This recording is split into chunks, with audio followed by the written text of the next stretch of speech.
Join me for a conversation with role player and audiobook narrator, Zac Katz-Stein. Welcome to DiceGeeks.com Tabletop RPG Show.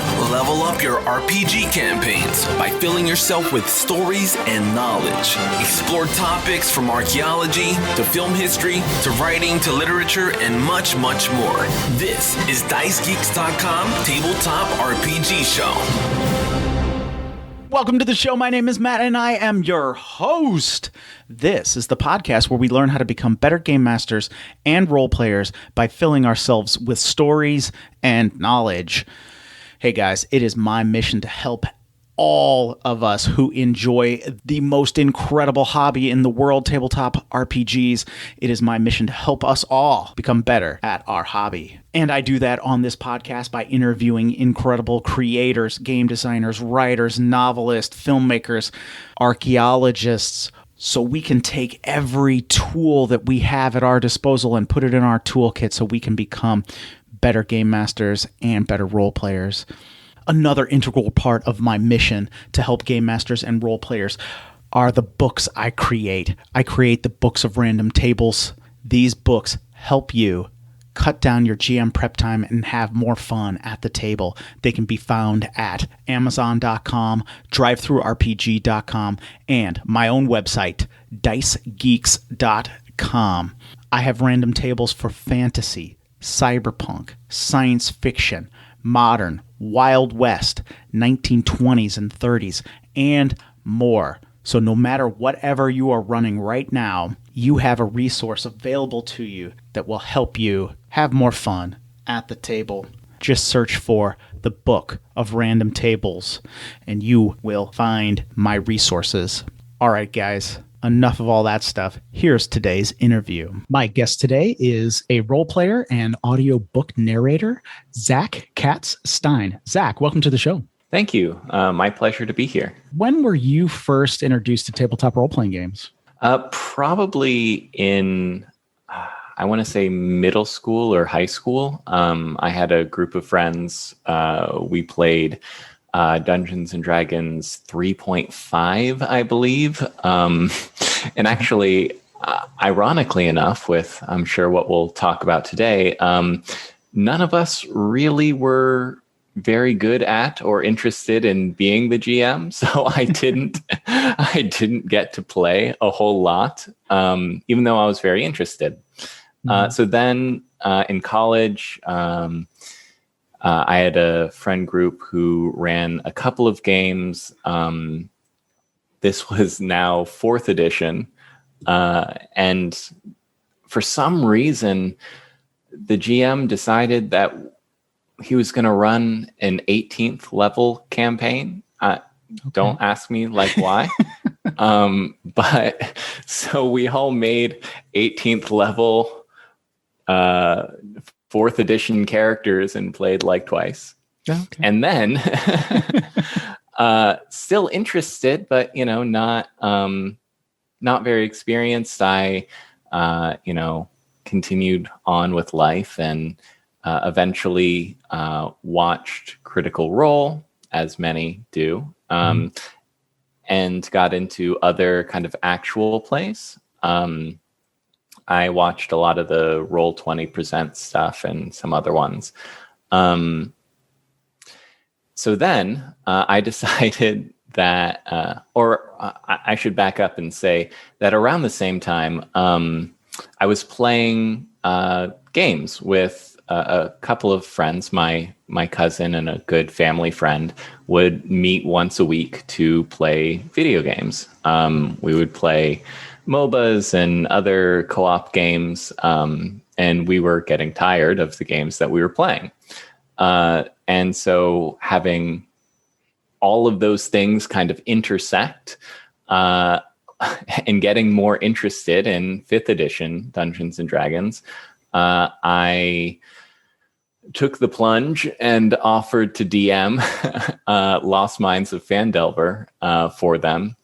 And, asked a childhood friend and my cousin, his girlfriend, that family friend, and my partner, all played, and that campaign went on for almost 2 years, I think. Wow. Meeting. It was so difficult to get like the schedules working at first. Sure. So we had some funky things. We eventually ended up playing every other week on Sundays, which doesn't lead to fast progress, but at least everybody could make it. Mm-hmm. So then after that, I eventually kind of burned out from DMing that full game. And after the level 1 to 5 campaign, it was all homebrew. Mm-hmm. So I was spending probably 2 or 3 to 1 like hours prep to played game time. So if we were running a 3.5 or 4 hour game, I was spending probably 6 to 10 hours prepping the game. At first, I got a little faster toward the end, but that was hard. That was the main thrust of my experience. I have now also been running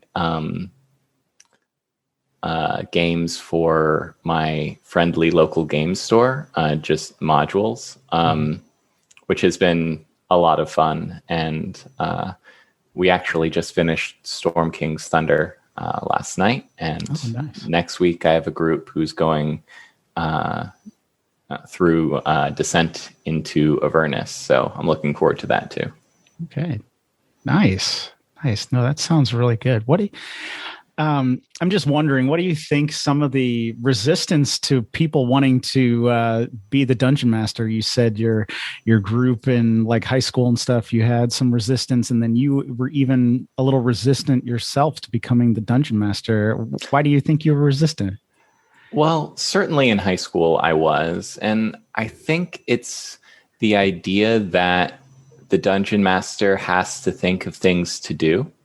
So like the fear, I think, is, at least for me, I know some people are definitely, and some of the people I've talked to since have been afraid that they don't know the rules and that kind of thing. But for me in high school, it was the fear that you'd be sitting around a table or on a Discord looking at a virtual tabletop screen and just hear crickets, right? Mm-hmm. And so you don't necessarily have something for them to do, and they are not saying anything, and it's just quiet. And I think that was my mortal terror. Yeah, no, I understand. I understand. I had been there as well. Thinking, yes, like what should they do? What should I give them to do? And in that, so I understand. I also understand the idea when, like you said, nobody wanted to be the game master, but you all wanted to play. Mm-hmm, mm-hmm. I kind of understand that as well, which is frustrating. And as you may know from from some of my gaming experience, it was just it's just funny to think that, it makes me sad. It makes my heart die within me to hear somebody say, "Oh, well, I don't want to GM. I'm not good at that, or I can't do that." When, to me, I think if you can play a character, you can run a game, but or at least I would like to think that. I like to. Maybe it's a little lie that I tell myself, but I like to think that is true. But now, since you've been running so many games, what are some things that that you have learned about being the dungeon master that you maybe didn't think about before, but now that you've been playing so much, what have you learned? So, there's a mix between kind of tricks and things that I like doing that I think make the game better, like asking your players for details, I think is a huge one. People always think that the GM needs to have the world memorized, and anytime like something happens, the GM is the one who comes up with the description and kind of narrates it into the fiction of the game. The one exception, of course, for Critical Role fans would be the how do you want to do this, where you kill a player narrates how they kill a boss. But the secret is you can ask a player to describe anything. So you shouldn't be afraid to just say, okay, you arrive at an inn and this is maybe the inn's name, and you look around, what catches your attention? What do you see? And players are often a little uncomfortable with this idea at first, but as you keep playing together, it can work out to be a lot of fun. One of my favorite players who does this very well is actually a young man. I will be embarrassed if he listens to this and I get his age wrong, but I think he's like 12. Oh. And what I love about playing with him is, when you're playing with adults, they're very mission oriented, right? Mm-hmm. So we're playing the game. We're going to do what you, the GM, want us to do, and we're going to follow the story that you said, and we'll investigate what we need to investigate and explore the dungeon and fight the monsters, and everything is very linear. What I love about playing with this young man is that you never know when hijinks are about to ensue. And I love that. Having DM'd quite a bit now, my favorite moments DMing are when I'm surprised. Mm-hmm. So that was actually one of the things that kind of burned me out of my long running campaign, was that I feel like me and the players kind of settled into a groove, and part of that was my fault steering us toward a war campaign because they were like 11th level. I was like, okay, I'm reading the Dungeon Master's Guide, and it says in this level bracket, we are thinking about continental scale problems. And I was like, okay, so it's a war conflict. But the problem with that was I felt like I could look 3 or 4 sessions in advance and just know exactly what was going to happen. And I found that like soul crushing. I was like, there's nothing unexpected happening. I could write down what's going to happen, and then I just act it out. And that wasn't fun. I greatly prefer when I don't know exactly what's going to happen either. Yeah. No, absolutely. And I think that you mentioned a number of things there that I think are key. And sadly, they took me a long time to learn. But, asking your players to come up with some descriptions or something like that, I think is just an incredible way to get them more buy-in to the game, because, I guess there are some players who don't want to do that and they just want to be a little bit more passive. I would say don't play with those people, or more likely it's like, I've never really met one of those people, right? Usually the players who are interested in Dungeons and Dragons are really interested in imagination. They're thinking about stories. They're thinking about cool things that they would like their character to do. Those people are perfect to ask them to fill in some details. Those are like the perfect people. That's the perfect audience to ask, oh yeah, you stop in this inn. Well, what's going on in the inn? What are you looking for in the inn? I mean, that's just fantastic. And it always comes in handy to me when you're tired, right? As a game master or dungeon master, is just like, oh, let somebody else do this. Let somebody else get into the game a little bit more. And then I know when you mentioned, though, you said like, some players can be kind of linear and they want to explore this thing and then explore the dungeon and then kind of move on.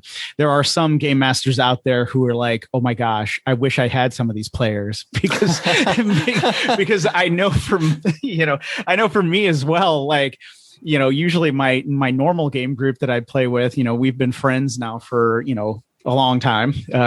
I give away my age on the podcast anyway, so I don't know why, but I mean, I'm worried about that. We've been playing for, with a few of them for decades and some for at least 5 to 8 years or so. And so we're good friends. And, that when, we come together, to play or whatever, it's just, I know what kind of players they are, and they don't necessarily just want to follow the thing that I put out there, right? They have ideas. They're, a lot of them are creative. A lot of them do creative careers and things, and they want to, come in and they want to put in their own input and their own stamp on things. And of course they should, right? I mean, we're playing a game where we're working together. So, it makes absolute sense. And then, of course, then you said there at the end, with the idea of the game master knowing kind of exactly what's going to happen, that you could even just write it down and know what's going to happen. And you said that was soul crushing. Oh my goodness. Is that soul crushing, right? Like, yeah. Because, why, to me, like, it's just like my players are having fun. They're experiencing new things, but I, the sad, lonely, forlorn DM, have to just slog through things that is not that are not creative and that I already know the answer to and stuff like this. I mean, it's very boring, right? Yeah, I mean, absolutely. Oh my gosh. So some of the best sessions, like you were saying, are when players just surprise me with stuff. Or for me, like, I can pick up the dice, I can pick up a 20-sided die and just say something like, all right, you guys are doing this. I'm going to roll this dice. If we get a certain number, this is what's going to happen. If I get a different number, that's what's going to happen.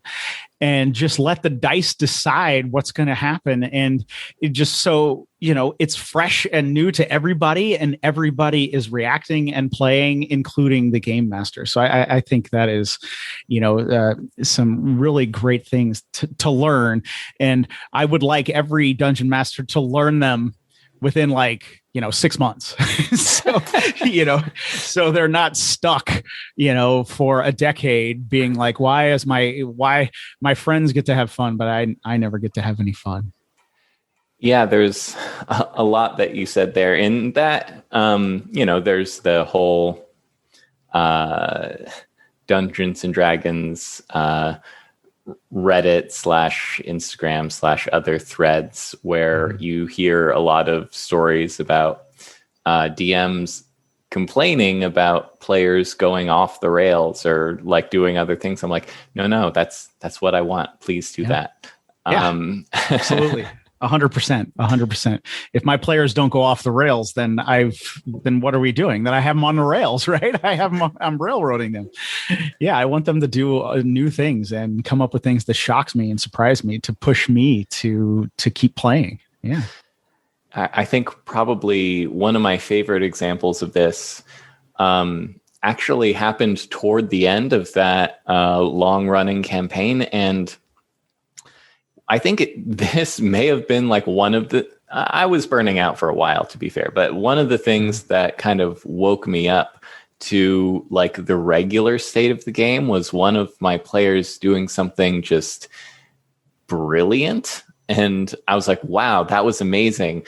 That never happens. This is a problem. But I think the party had captured some enemy troops, and it was tied to another one of the characters' backstory. Like the whole war was tied to another character's backstory. And so that character had interrogated them, and I think even in a fit of rage killed one of them. And then the paladin in the group uses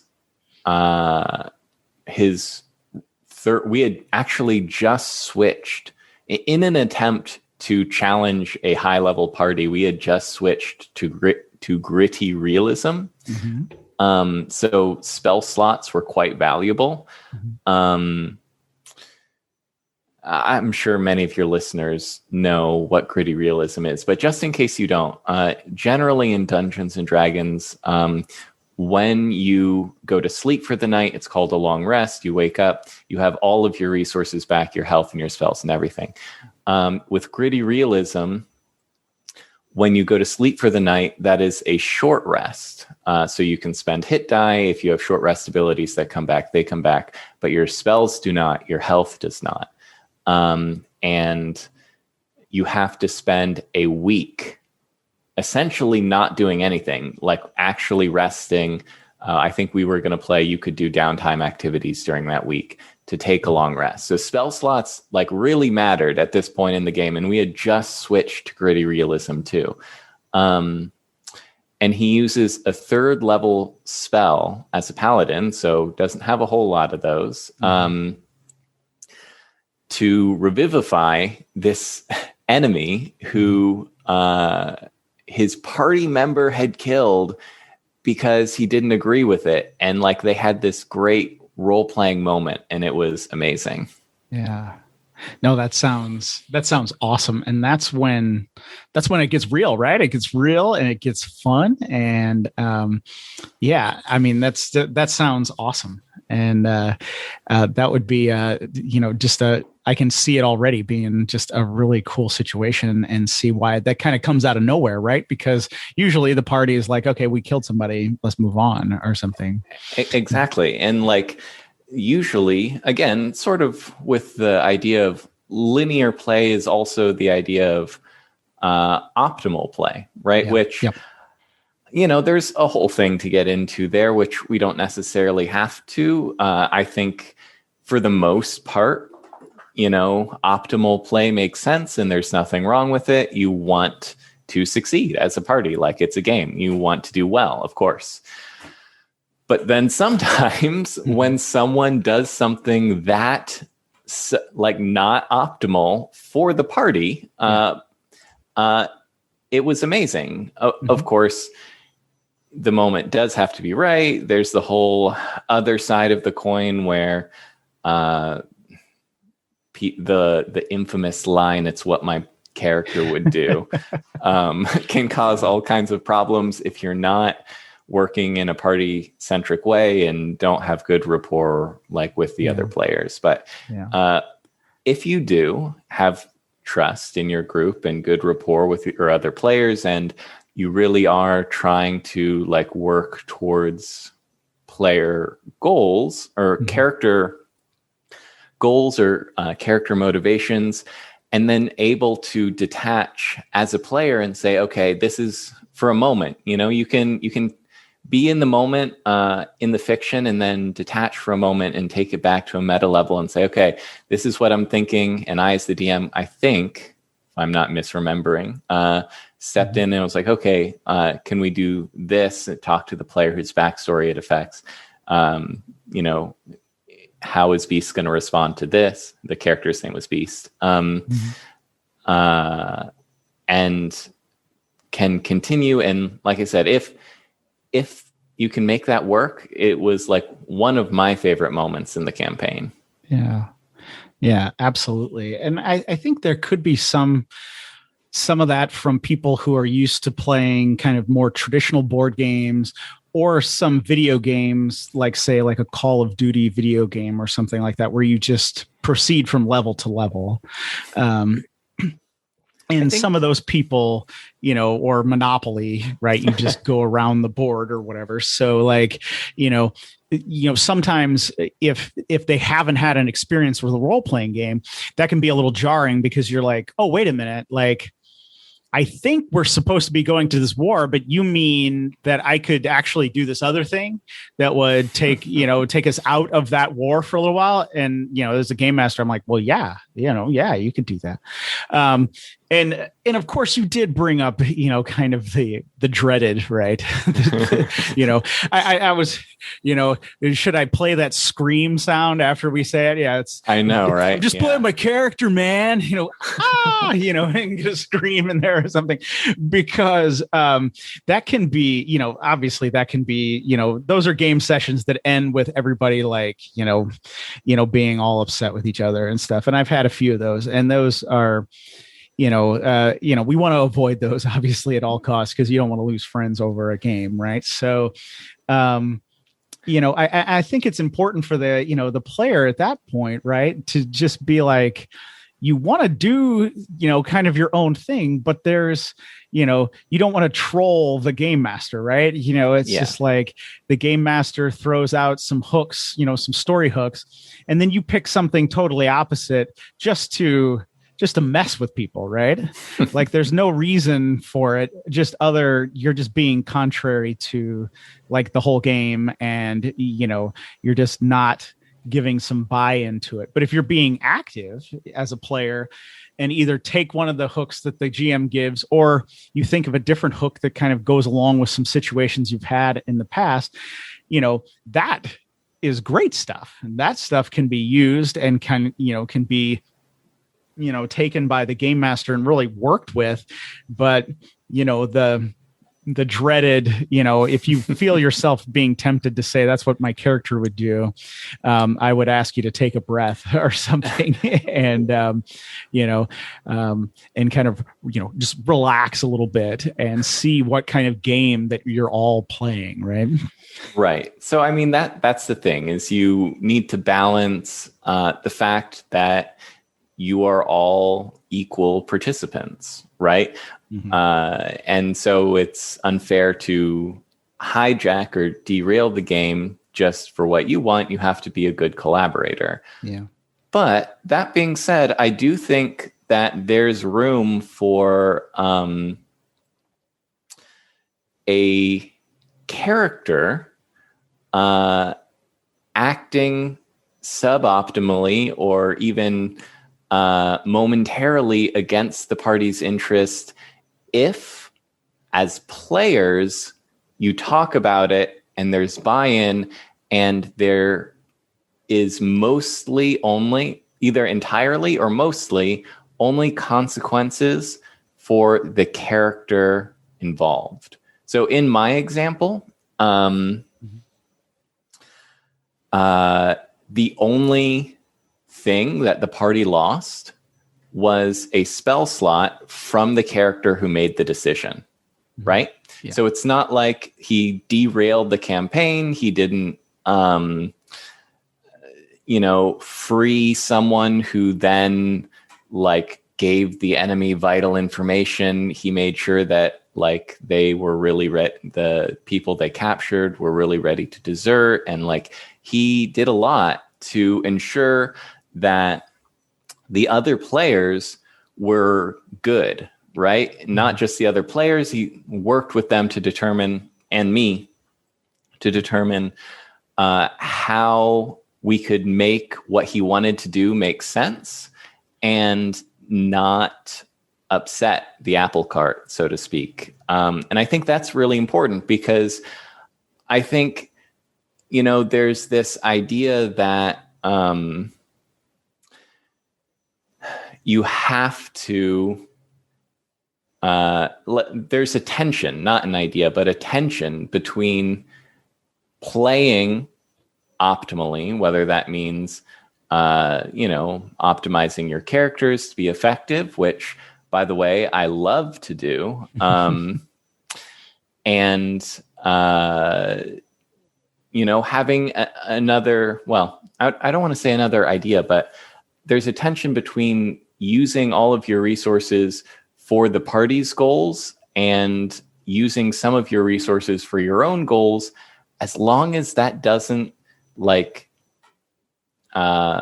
derail the party, I think is totally fine, and like this case, can lead to some amazing role play, as long as you're able to separate character and player, and you're willing for a moment to rise out of the fiction of the narrative and have that meta level discussion and check in with each other as people, because like you said, we're all friends and we don't want to lose friends. So just take a moment and check in with your friend and be like, hey, this is what I want to do because I think it would be cool. Can we make this work? You know, you're not talking to him as a character, you're talking to him as the friend that you know. And then it's much easier to collaborate in that sense. And then you descend back into the fiction and you have your scene, and it's a lot of fun for everyone. Yeah. Yeah. And I think, you know, different groups can handle it in different ways as well.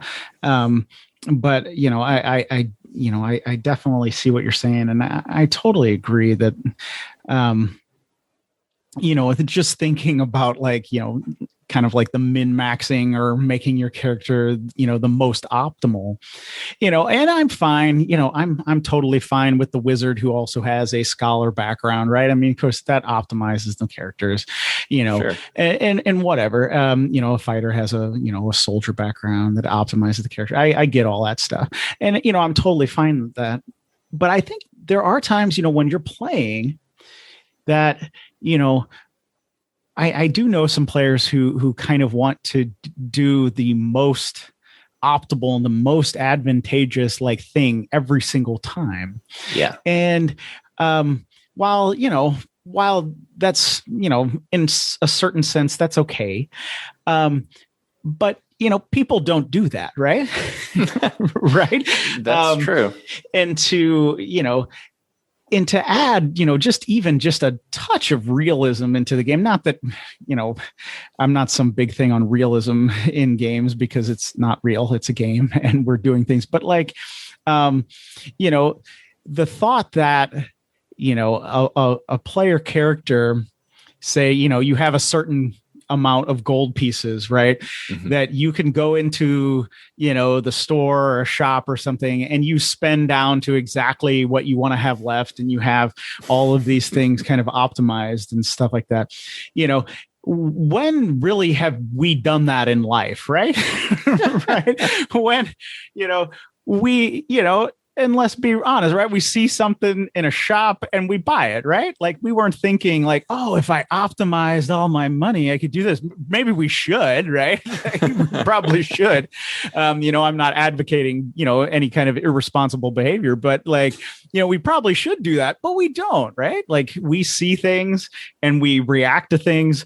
You know, sometimes, you know, in the spur of the moment, just because, you know, we had a certain amount of information and we acted on it, you know, and we didn't think too far ahead, right? Like we, you know, you see, you know, an obsidian dagger or something in a shop and you think, oh, sweet, I'm going to buy that. And then you go to the next shop, right? And they have something that would have actually been way better for your character. And you're like, oh, why didn't I wait? Well, guess what? People don't wait sometimes. So, you know, but that adds to your character and that just adds to it. And I think too, that sometimes you can do that in combat and you can do that in the story as well, where you may pick some moment to say, actually, right at this time, it would be more optimal if I cast, you know, my Eldritch Blast or whatever. But actually, I'm going to have my character, you know, dash over and cut the enemy's horses loose from where they're tied up. And you're like, well, that's a little suboptimal, but actually that could lead to something down the line to where you're saying, oh, that actually, you know, prevented some of these people from escaping or doing something like that. Whereas, you know, something like that, I think really adds some, you know, kind of character moments and, you know, can, and of course, other situations that I know I'm going to botch, you know, this thinking up of on the fly, but can just really, you know, lend themselves to some really interesting gameplay. Or usually what I find, I guess one situation that I find in my group a lot of times is, you know, the group is saving up to buy something or to pay off somebody or to do whatever they're doing. And then you present them with like a charity case, right? You present them with an innocent family that's lost everything and you see what they do, right? And you see a lot of players will be like, let's give them 100 gold pieces. Let's give this family who's lost everything 100 gold pieces. Yeah, it'll take us a while to save back up, but let's just do that. And you can hear the conversation among people. And I think that that's really sometimes when you can get some really cool things, because you always have the hothead who's like, well, I'm not giving any money to anybody. We've got to do this thing. And then you have the people who are like, no, we should give them the money. And, and you get some really cool, and have them play it out as their characters. They have some really cool moments. Absolutely. And I agree with, I think, just about everything you said, though I want to... Again, I don't know. No. I we're don't all working it out. We're all figuring this out. Yeah. I don't necessarily know who's all listening to this, but, it's a big thing in the D&D and role-playing world, the idea of optimization versus story. Yeah. And that being a dichotomy. Yeah, sure. I wanted to pull that out and just mention that whether we're talking about character creation or in-game moments, that it doesn't necessarily have to be a dichotomy. And, Sure. The legal disclaimer, any way that you'd like to play your game, whether it is fully optimized or fully down the fiction route, is A-okay. Play your game the way you want to. Results may vary. Exactly. We do what we like, and you do what you like. Yeah. And no, I agree with that. We shouldn't make it a total dichotomy, because, you should be able to optimize your character, and it should be able to play fine, right? And there should be no problem with that. And otherwise, or even going for story doesn't mean you're not necessarily optimizing your character, right? Absolutely. Yeah. I think optimization is really just, you have an idea for what you want your character to be or be able to do, and you try to find mechanics that allow you to do what you want, and that in an effective way. And there's nothing wrong with doing that. Yeah, absolutely. And I think too, and I know for, like me, I've been playing since I was 9 years old. So you always kind of get to a point to where you're like, all right, I've played a fighter who had been a mercenary. I've played that a lot. Sure. I've played that one a lot. Okay, I've played a wizard who grew up in a library several times or something. You're just like, you get to the point to where you're like, okay, I've played this a lot. So, now with, 5th edition and the backgrounds and stuff, you're like, okay, here's what I'm going to do. Right? Like, I'm going to make a wizard, but he's going to have a soldier background. Yeah. And if you have an idea for that, that's cool. But I think sometimes where you can get into trouble is where you're just trying to pull it out just to try to manufacture some story, because you're kind of brain dead on your stories, and you're just like, oh, I will make, this and that because they're the worst possible combinations. Right. Or I'm going to make a wizard, but I'm going to give him an 18 strength or something, and you're fighting for some kind of story hook. But when actually you're just kind of breaking the game. You're just like, well, for sure. That doesn't work for the game, right?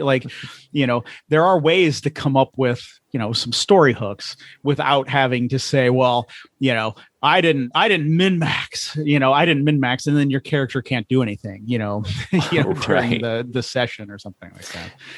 So just as you were saying different classes and backgrounds, it reminded me of, again, this young man that I DM for, whose character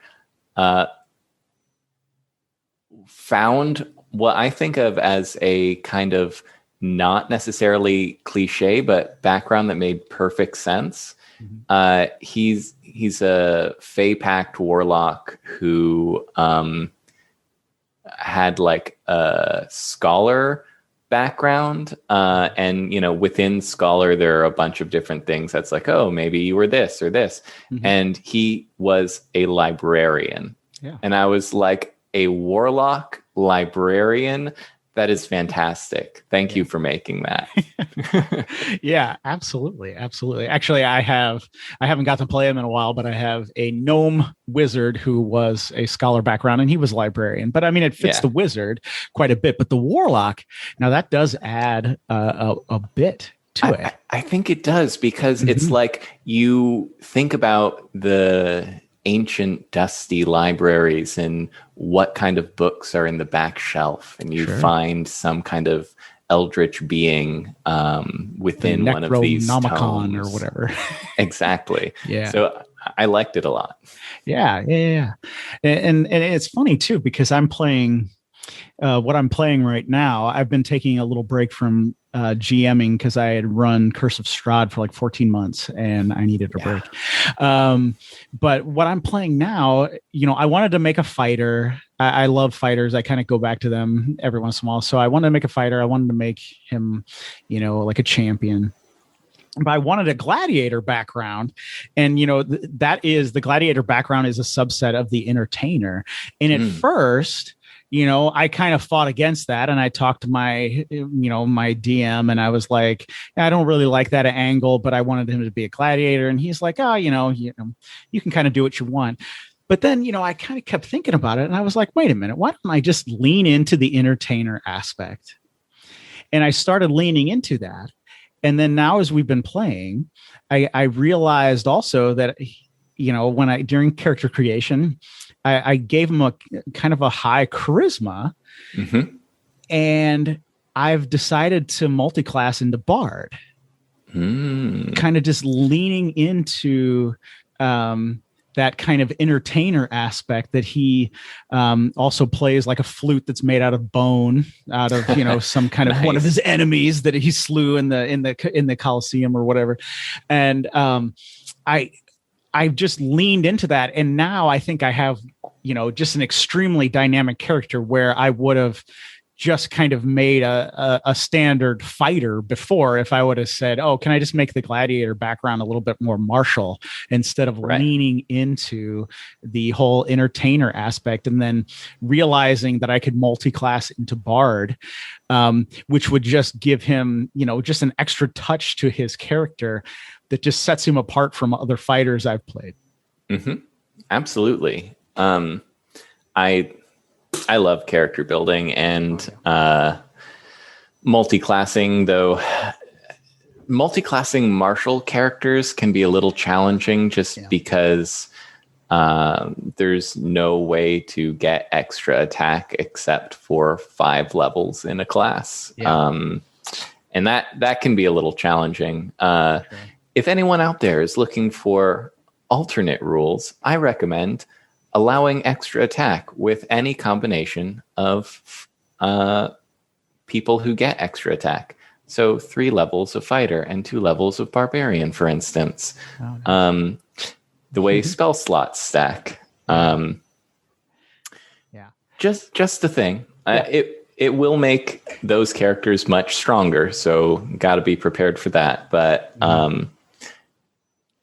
I like multi-classing, and I like the just combining ideas like you were just describing. And so, in the classic example that I just gave, fighter and barbarian, it could easily be a barbarian who comes or joins the party and adventures in the world, and then instead of relying on pure rage, starts to hone martial skills. And it's never made fictional sense to me that taking a fighter level, honing your honing technique instead of just brawn would make you a less good warrior than another level of barbarian. Sure. Anyway, that's a whole different mechanical gripe. No, I understand that. I understand that. And in some sense, right? Now I waited until I was level 5, of a fighter. Because you have to. Because I have to. Yes. So to get my attack, and then I multi-class 2 levels into Bard. And of course I am giving up some things on the high end of the champion. So in a certain sense, right, it is a little bit it's a little bit suboptimal for me to take those 2 levels of bard, right? Because I could have just went full champion, and he would be, if we ever get to 20th level, which my DM says we are going to, hopefully he's not listening to this anyway. But I want people to listen to it. So anyway, but if we get to 20th level, right, like I'm going to give up a few things on the high end, and but right now the way I'm taking the character, the story is so good, I don't care, right? Yeah, absolutely. Like I just don't care. It's like, oh, but you'll get this extra attack and you'll get this other really cool thing. I forget what exactly they are. And then it's just like, but I won't get those now because I went 2 levels of bard. Even if I go, 18 on fighter, I won't get the capstone thing. And you're just like, well, you know what? I don't care. He is a dynamic character. He's alive, right? He's not just an optimized, shoe on a, Monopoly board or whatever, right? Like he's an actual living character that is alive, and the other players are really enjoying him being around, and things fit his character where he can give them, the bardic inspiration. It kind of just fits his character, or vicious mockery fits his character because he was in the arena. He got used to yelling insults and to try to stir up people, to fight and things like that. So like just different little story hooks, but then he has a very sad kind of backstory and melancholy. So he plays sad songs on his bone pipe, and so he has, a lot of dynamism to him than just, if I would have just been really strict on, just a really heavy martial character without that extra dimension of bard. Yeah, no, it sounds like a great character. A lot of fun. And he's a uplifted ape, so he's a huge giant gorilla, so, which I love. Oh my goodness, that just tops it. Yeah. Yeah, because we're playing. My friend wanted to do like a post-apocalyptic fantasy campaign, so we're in the Forgotten Realms if some kind of magic apocalypse had happened, and my character was. His clan was like a wizard experimenting with animals, and then they were, after the apocalypse, they just kind of roamed around in the forest and got escaped and kind of multiplied. And then my character was captured when, and turned into a slave in the pits. But it is this picture of kind of a Planet of the Apes gorilla, playing a pipe because has this melancholy, background. Just I don't know. It's just awesome. To me. I can see it. No, I can see it. It's very evocative. It definitely, like I can literally see the character and hear the music as you're describing it. That's great. And that's, what I love about role-playing games in general, and in my experience, D&D in particular, is just the really surprising things. The best experiences I have with it evoke that sense of joyful surprise, right? That sense of recognition that you're as you're describing your character, more and more pieces are falling into place. I'm like, oh yeah, that's perfect. Oh yeah, that's great. That I wouldn't necessarily have thought of, right? And so finding that over and over again is probably my favorite piece of role-playing games. Oh, absolutely. Absolutely. And when people can be creative and really just creative and talking and sharing together, it just blows my mind, right? Like anytime, probably here in a few months or something, I'm going to be like, hey guys, I want to start a new campaign. I had this idea. I want to kind of do X. What kind of characters you guys are interested in? What kind of characters would you make? My group would come back with characters that would just blow my mind, right? They're just going to come back with stuff like, oh my gosh, that fits kind of just my 2-sentence, kind of idea of a campaign that fits it perfectly. Like, how do and it's like, this is exactly what I want to play. Like the player didn't change anything. Like, it just fits perfect. And just seeing stuff like that come out, and some of it very organically is just kind of blows my mind. That's why another reason why I love rolling the dice during the game, just to see what happens sometimes, and to force me to improvise on the spot, and to force my players to improvise on the spot, because something, out of that randomness, right? Yeah. I think I've said it before, out of that randomness, right? There's a magic in that randomness that can help just spark all of our creativity and lead us on to something better than if I would have just used something from, something that I read, in a campaign book, and just tried to stick us to that, kind of like, okay, well, here, we're going to stick to this, Yeah, I mean, absolutely. It's that kind of idea of, I think, narrowing possibilities, sparking creativity. Sure. Like, without the backbone of the rules, or other tools like random tables or dice rolls, you can do anything, right? You can literally, if you're just sitting around telling a story with your friends, you can do anything. And because you can do anything, it's much harder to tell a compelling story, because there's just too much that can happen. And so when you have rules or tables or dice rolls, they help you kind of direct the story. And then you get to say, okay, so if this is, it's like an if-then statement.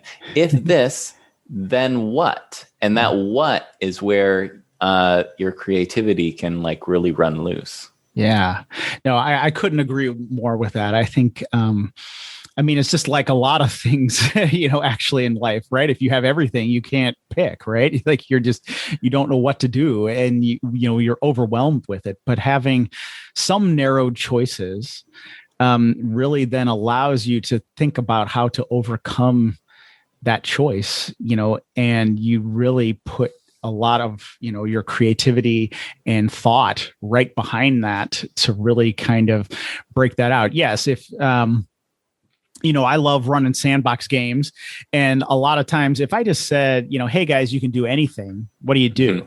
Now, it usually takes an experienced player to kind of, then kind of jumpstart some things, or somebody who's, just played for a long time, or who's been a game master before.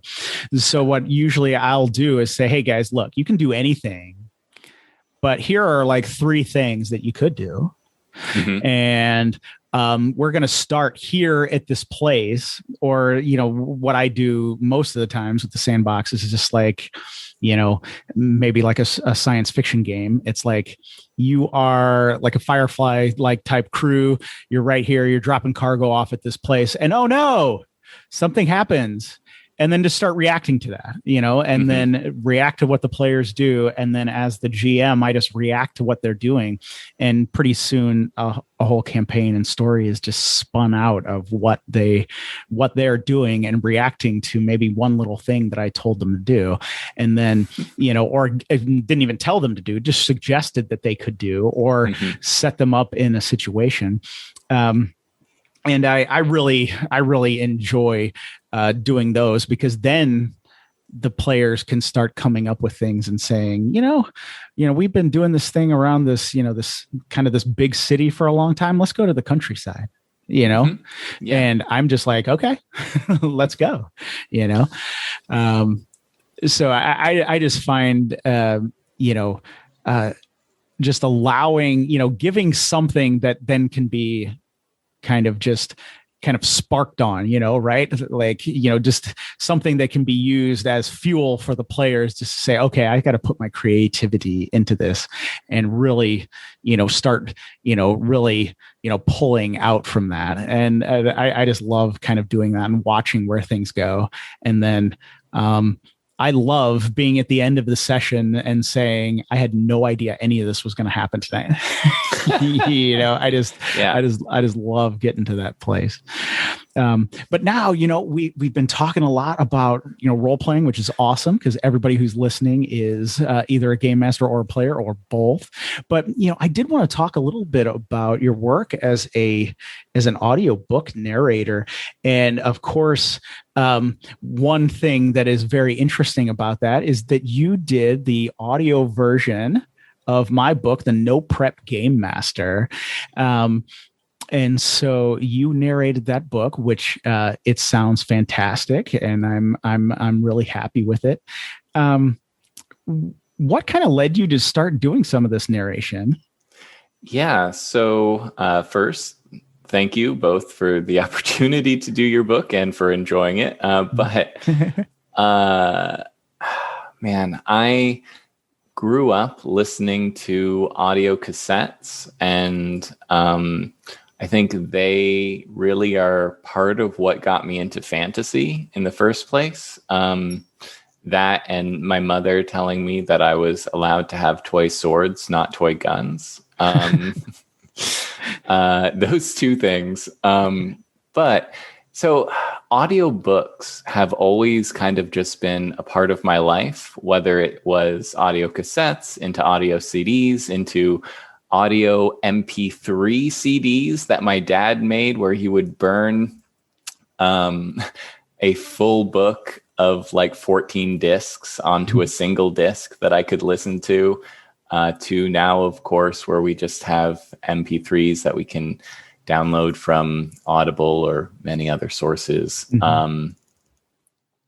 So they've always just been part of my life. And of course, I've always been interested in storytelling. When I graduated from college, I was an aspiring writer for a while, so kind of on the other side of the sheet, and did that for quite a while. Eventually, kind of got discouraged just because it's quite a world. We'll just say that, and also it's hard. It's hard. It's very hard, and also with writing, just from a practical side, the amount that goes into each project, whether it's a short story or a novel, is tremendous. So then you're kind of tied to this thing. Whereas with audiobooks, you can do projects and find projects much more quickly. But anyway, that's a practical thing. I've always loved audiobooks, always loved storytelling. And so just, it's getting close to a year and a half now ago, I really started to get serious about it, and got a coach and did some volunteering, and then did some professional books, and just taking it one step at a time, and really enjoying the ride so far. Yeah, absolutely. When you recorded No Prep Game Master, what kind of drew you to the book? I mean, I know it's my book and all, and hopefully it wasn't too hard to read aloud. Honestly, it wasn't. It was great. I have read, some of those volunteer projects I mentioned are for organizations like LibriVox, which allow you to read public domain books, and then they offer those for free, which is both a great resource for anyone who wants to listen to great stories, and a good place for audiobook narrators to start. If any of you out there are interested in narration, starting with volunteer projects makes a lot of sense. The only issue with those projects is that the language is quite old, and which means that it's quite complex. And so it's challenging to do, but I guess one benefit from that is that when you go forward to more modern books, where people now tend to write like we speak rather than writing like we think, people used to write like they thought, it's much easier. All of that in a very roundabout way to say, I very much enjoyed reading the No Prep Game Master, and I was first drawn to it because of the concept. Like I said, when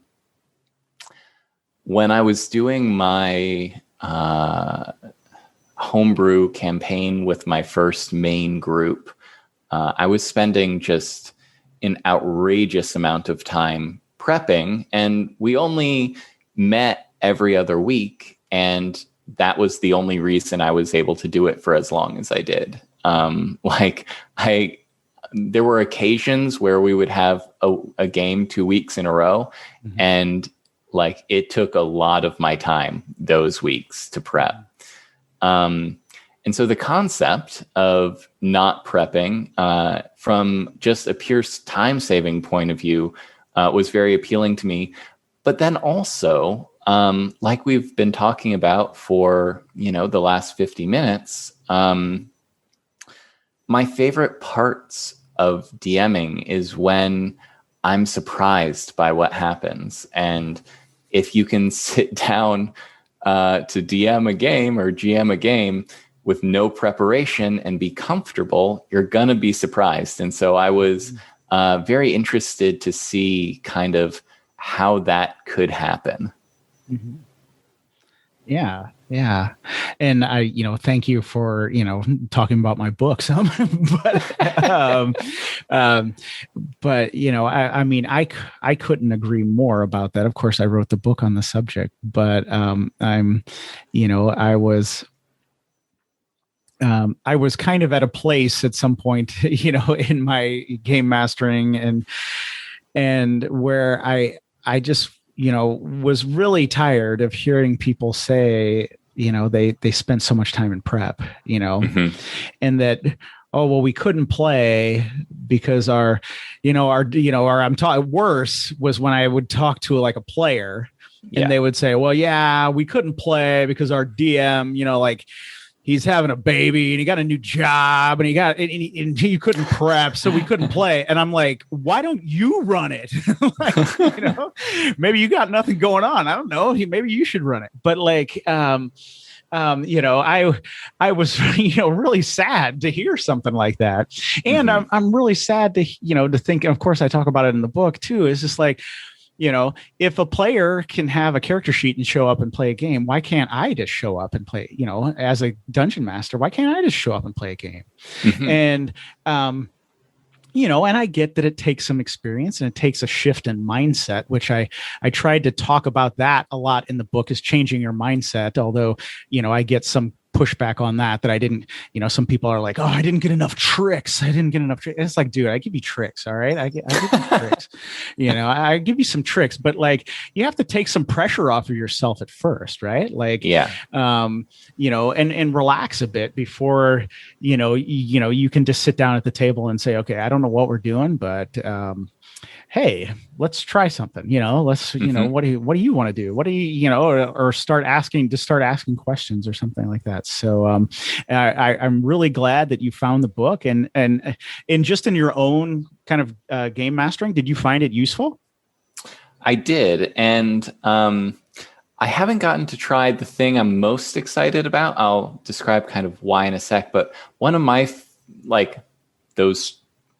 those tricks that they complain aren't there. One of my favorite is the question dice. I don't remember in this moment what you called it, but the D6 that you roll. Best case, worst case. That's it. That's so good because, again, as you say, players will ask questions. And the thing about players asking questions is I think that is probably the most nerve-wracking thing, at least to me. It can be, or it was, is just the idea of a player asking a question and having no idea what to say, right? Yeah. And so with the best case, worst case, not only do you get a direction if you want to narrate it out, but you have a direction and then can let them narrate it out. And I love that players ask questions because often their questions imply interesting answers. Yes. And so that is just the best. Now, the thing that I haven't gotten to do yet that I'm excited to do is this group that I ran a game for 2 years. After I stopped doing it, we've been doing a round robin DM thing where everybody just runs a one shot or a short campaign. They have an idea. We say, okay, this is my idea, make characters for it. We'll go through it, and then we pass on to the next person. So my group is pretty big, so we haven't gotten to me yet. But when we do, my plan is to do another one of your techniques, which was the rumors or job board. So I'll find a random table of jobs and a random table of rumors, and I will ask players, okay, do you want a rumor or a job? And then have them roll and have the players gather a bunch of rumors and jobs at the beginning of the session and then pick one. And we'll just do that. I'm really looking forward to how that turns out. Yeah. Yeah. And I think that is, that's something that I learned years ago too. I think, back in the day when I was playing a lot of West End Star Wars game, my players would just kind of be like, oh, well, 2 of the players are bounty hunters, 1 is a pirate, and the other is a gambler. But it seems like we should, we kind of want to hunt bounties, you know? And it was just like, okay, I don't know how to start this session, but here, you're looking at a bounty board in the city center of Mos Eisley. And here are some options, right? Mm-hmm. And then they'll be like, ooh, this one's too expensive. He's probably really dangerous. Oh, that one's too cheap. No, let's not do it. Oh, okay. This one's for like 1,000 credits. Let's try that one, and then all of a sudden, right, like I can just start reacting to them and then the thing just comes, right? Like, and they had total buy-in because they said they wanted to hunt a bounty, right? Mm-hmm. There is no like, I told you have to work for the hut, right now or whatever, and they're like, we don't want to. There's none of that stuff, right? That's the stuff that, you wanted to, that I did when I was more inexperienced or just being a jerk, I guess. But like, if I want a hut involved, if I want Java involved, or I want another hut involved, they can be hunting a bounty. I can lead them to a hut, right?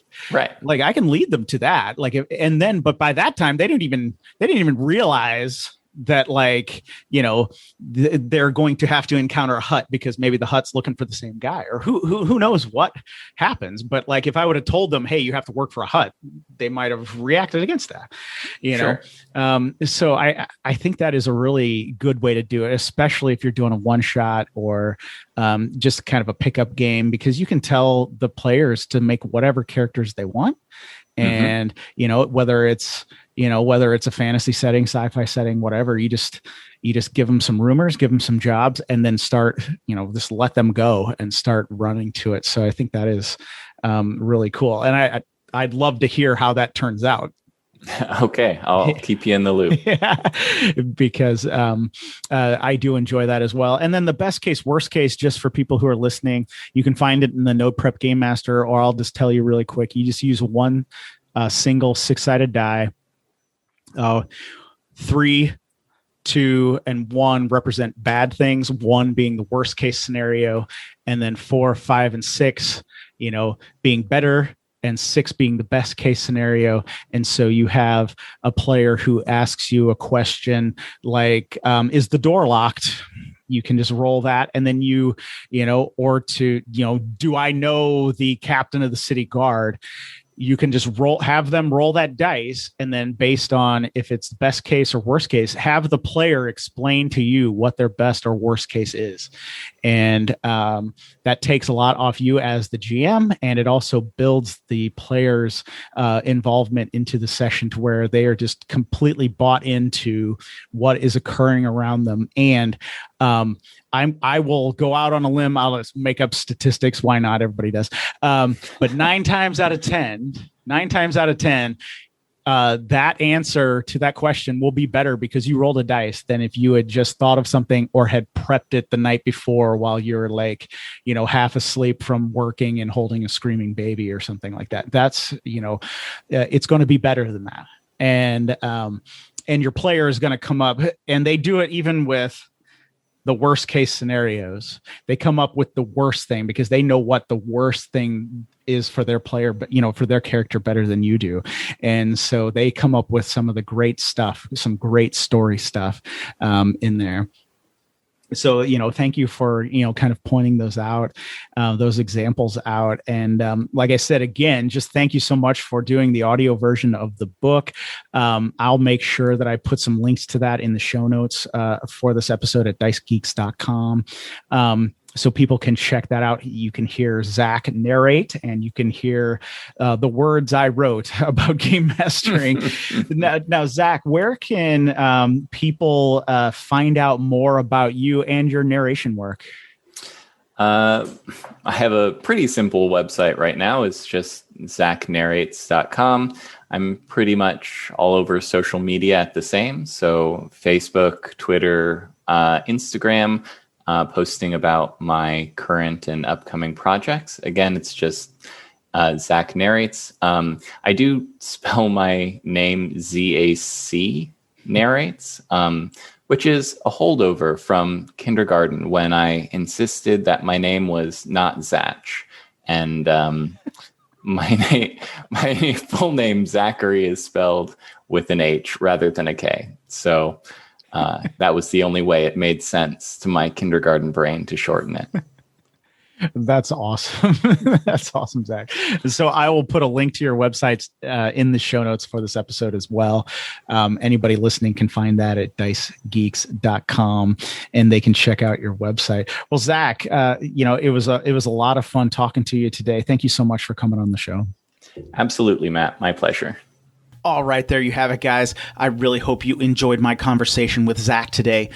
As I mentioned, I have placed links in the show notes for this episode at dicegeeks.com, where you can learn more about Zac and his work as an audiobook narrator, as well as hear him narrate The No Prep Game Master, a book by yours truly. So head over there right now, check out the show notes, follow those links, and learn more about Zac and his work. All right, guys. If you want some free stuff, head over to dicegeeks.com/free. You'll get 10 free dungeon maps. You'll never miss an episode of this show. And each and every Friday, you'll get an email update from me letting you know what is going on in the world of Dice Geeks.